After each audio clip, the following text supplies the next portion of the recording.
And I recently attended an event just a few weeks ago with several of the volunteers in that project. And what's happening is they are legally being given DMT at Imperial College, which is one of the leading research institutes in the UK. And for the first time ever, they're not looking to find out what are the possible therapeutic outcomes of this. They're actually looking at the experience itself. It's very well known, anybody who's used DMT, I've used DMT multiple times, is going to have entity encounters. They're going to meet entities who may sometimes look very weird. They may be part animal, part human in form. They may be almost formless, but yet they speak to you, they communicate with you. And of course, the mainstream attitude, this is just rubbish, this is just your brain on drugs. Well, Imperial College, they're now testing that view. And the astonishing thing is that these volunteers, both men and women, are all coming back with accounts of meeting the same entities and the same world. And it has to raise the question, and I know Rick Strassman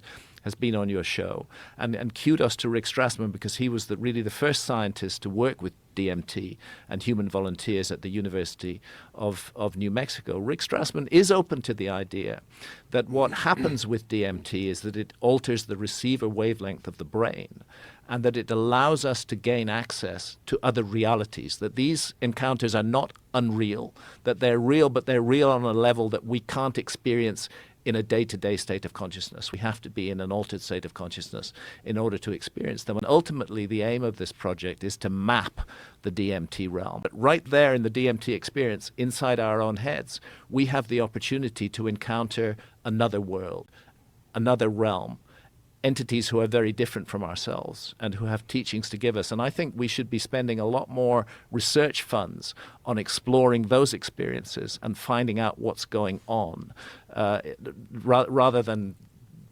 zooming off to other planets.